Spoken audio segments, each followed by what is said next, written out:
जैसा कि हमने आपको बताया, दिल्ली के लेफ्टिनेंट गवर्नर और दिल्ली सरकार आमने सामने है। एक्साइज पॉलिसी को लेकर अब नया विवाद खड़ा हो गया है। लेफ्टिनेंट गवर्नर ने सीबीआई से सिफारिश की है कि ये जो एक्साइज पॉलिसी, जो नई एक्साइज पॉलिसी दिल्ली सरकार के द्वारा बनाई गई, इसकी जांच होनी चाहिए, इसमें घोटाला हुआ है। तो हमारे साथ आम आदमी पार्टी से दिलीप पांडे जुड़ेंगे, बीजेपी से मनजिंदर सिंह सिरसा जुड़ेंगे।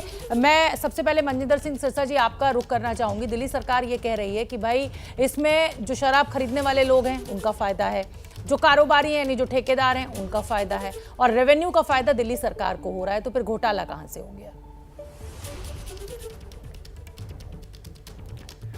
जो अरविंद केजरीवाल कह रहे हैं, हम भी वही कह रहे हैं कि आपने शराब कारोबारियों को, पूंजीपतियों को, जो सरकार का काम था, पहले सरकार ये शराब की जो व्यापार दिल्ली में करती थी, वो आपने बड़े बड़े अपने पूंजीपति दोस्त लेके आए और उनको वो सारा काम दिया।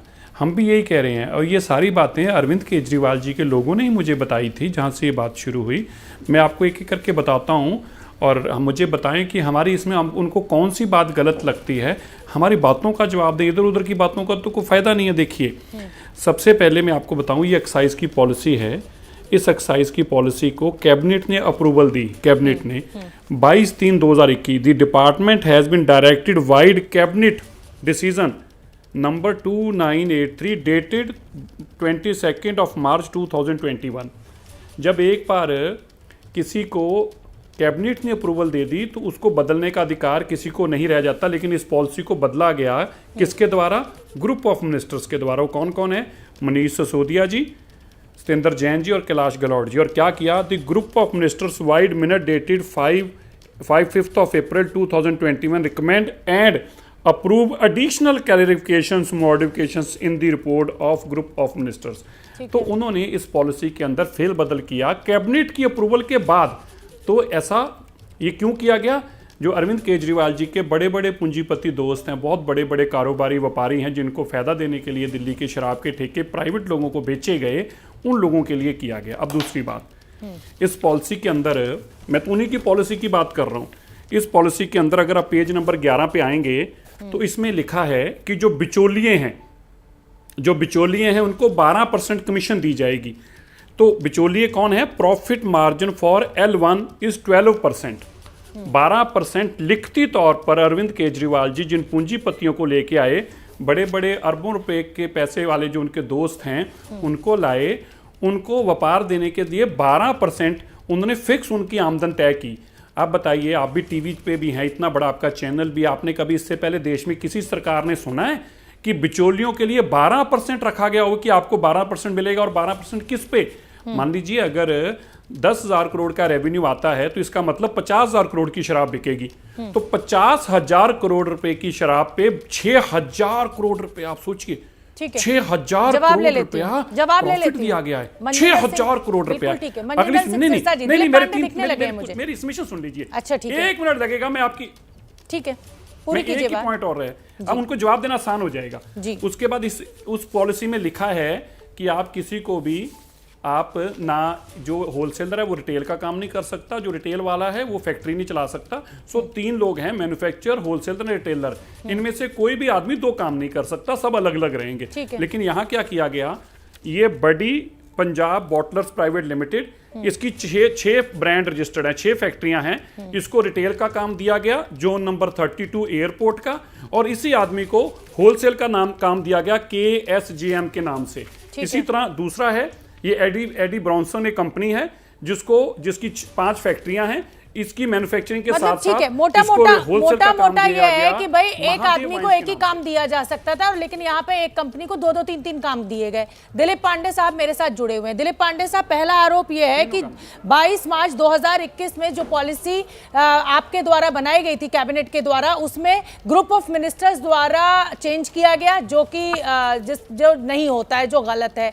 दूसरा आरोप और तीसरा आरोप आपने सुन लिया है। मैं चाहती हूँ आप हमारे दर्शकों को जवाब दे दें, क्योंकि बीजेपी आपसे सवाल पूछ रही है और एलजी साहब ने भी सिफारिश कर दी है आपके खिलाफ सीबीआई जांच की।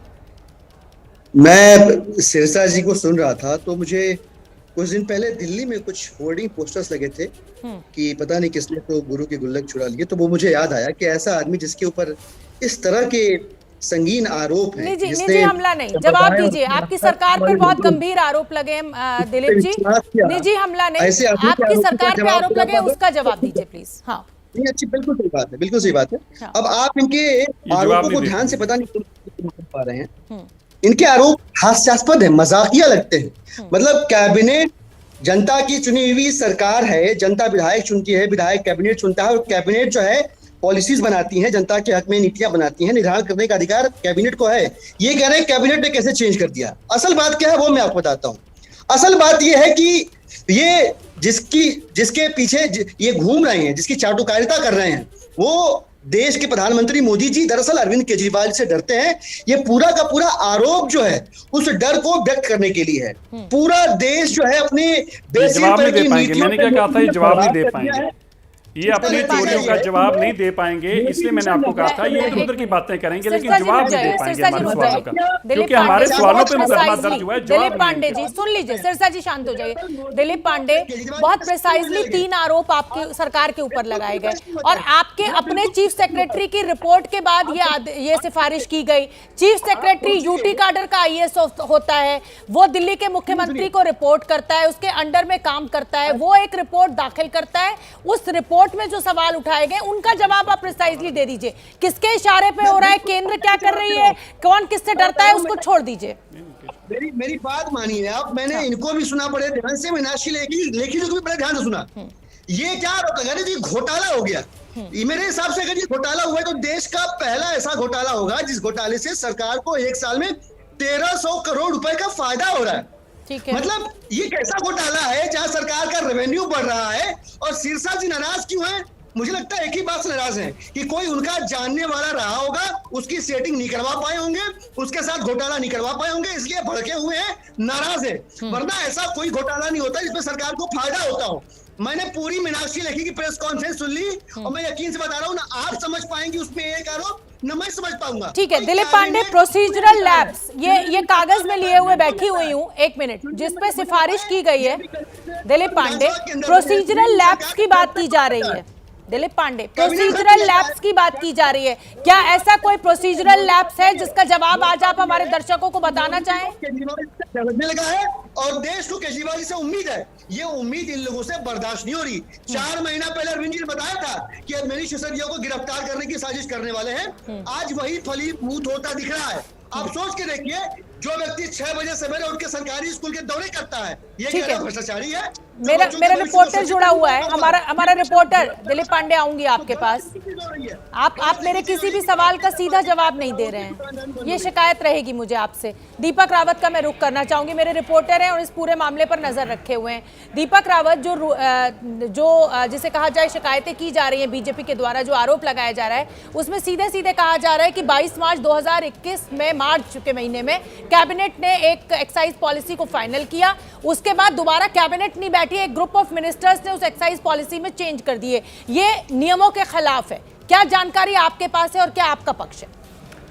देखिए शोभना, जिस तरीके की बातें वो कह रहे हैं कि कैबिनेट ने फैसला लिया, कैबिनेट का नोट भेजा गया, तो कैबिनेट का जो भी फैसला होता है वो उपराज्यपाल के पास तो जाता ही है, क्योंकि दिल्ली में उपराज्यपाल के फैसले, अंतिम फैसला उपराज्यपाल का ही होता है, इसलिए उपराज्यपाल के पास वो चीज़ें जाती हैं। तब उपराज्यपाल दूसरे थे, अब दूसरे आ गए हैं, तो साफ तौर पर ये आम आदमी पार्टी का कहना है कि जब से ये दूसरे उपराज्यपाल आए हैं सिर्फ 2 महीने का वक्त हुआ है और ये तीसरा मामला है जब इस तरीके का आरोप जो है और इस तरीके की चीज़ें की जा रही हैं। पहले उपराज्यपाल आ जाते हैं, वो PWD और जल विभाग के अधिकारियों के साथ मीटिंग बुला लेते हैं और मंत्री को बताते तक नहीं है। दूसरा मामला सिंगापुर यात्रा से जोड़कर कहा गया है कि सिंगापुर यात्रा पर जाने के लिए जिस फाइल को रोकना नहीं चाहिए उसको रोक दिया गया है, जबकि आमतौर पर बहुत जल्दी इसमें क्लियरेंस मिल जाती है। अब तीसरा मामला ये है, तो आम आदमी पार्टी लगातार ये कह रही है कि अब जब पंजाब में उनकी जीत हो गई है, गुजरात में उन्होंने चुनाव लड़ने का ऐलान कर दिया है, हिमाचल में चुनाव लड़ रहे हैं, तो अब इस तरीके से उनको फंसाने का काम किया जा रहा है। लेकिन बीजेपी ये कह रही है कि जब ये नई एक्साइज पॉलिसी जो आम आदमी पार्टी या दिल्ली सरकार लेकर आई है, उस एक्साइज पॉलिसी में जो गड़बड़ियां पाई गई हैं उस पर क्यों सरकार ध्यान नहीं दे रही है, उस पर क्यों सरकार अपने तथ्य नहीं रख रही। तो दोनों तरफ से ये बातें आ रही हैं। क्या मजबूरी है मेरी, बताइए। मैं अभी आपको बताती हूँ कि मैंने ओए होए होए होए, नमकीन के चटकारे लेते हुए टकटकी मार के डिबेट शो को पॉज रिपीट कर करके देख रहे हैं जोगिंदर जी। इनकी तरह आप भी देखें अपनी फेवरेट डिबेट्स को रिपीट कर, और डाउनलोड कीजिए एबीपी लाइव ऐप अपने स्मार्ट टीवी पर।